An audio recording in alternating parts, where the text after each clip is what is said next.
শীতলকুচিতে নদী পেরিয়ে ভারতে ঢোকার চেষ্টা শয়ে শয়ে বাংলাদেশিদের। এলাকায় কড়া নজরদারি বিএসএফের। বাংলাদেশের দইখাওয়া এবং গেন্দুগুড়ি গ্রাম ভারতে ঢোকার জন্য ভিড়। সকাল থেকে নদীতে ভিড় জমিয়েছেন বাংলাদেশিরা। কোচবিহার জেলার মাথাভাঙ্গা মহকুমার শীতলকুচি ব্লকের কাশিয়ার বারঙ্গি এলাকায় খর্প নদী রয়েছে, আর সেই নদী পার হয়ে প্রচুর বাংলাদেশি মানুষ ভারতে ঢোকার চেষ্টা করছেন। খবর পেয়ে সকাল থেকে কড়া নজরদারিতে ভারত বাংলাদেশ সীমান্ত, সেখানে আটকে রেখেছে বিএসএফ জওয়ানরা। কাতারে কাতারে মানুষের ভিড় দইখাওয়া ও গেন্দুগুড়ি গ্রামে। জানা গিয়েছে খর্প নদী পেরিয়ে ভারতে ঢোকার চেষ্টা করছেন তারা। ঘটনাস্থলে পৌঁছে গেছে শীতলকুচি থানার পুলিশ। জলপাইগুড়ির পর ফের দেখা গেল শীতলকুচি বর্ডারে কাতারে কাতারে বাংলাদেশিদের। সকলে একটু মাথা গোঁজার ঠাঁই খুঁজে বেড়াচ্ছেন। তাদের অভিযোগ, বাংলাদেশে তাদের অনেকেরই বাড়িঘর ভেঙে দিয়েছে, নির্যাতন চলছে মা বোনেদের উপর। বাঁচার তাগিদে শরণার্থী হিসেবে ঠাঁই চাইছেন তারা।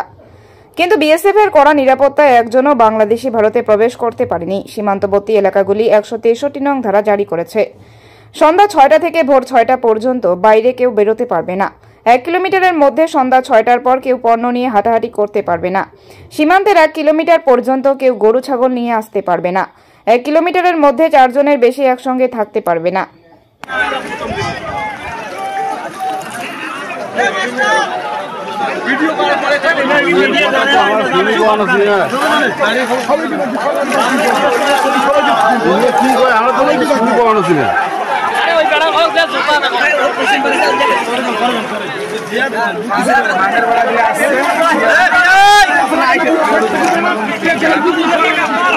কি হচ্ছে এখানে? কি সমস্যা?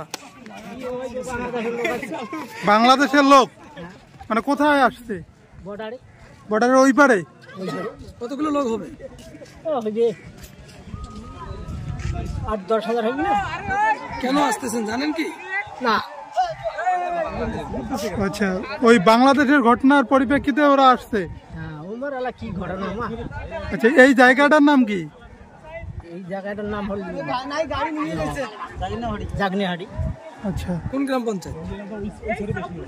দেখা যাচ্ছে প্রচুর মানুষ।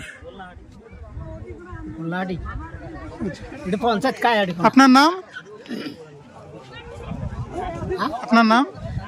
আমার নাম মকবুল।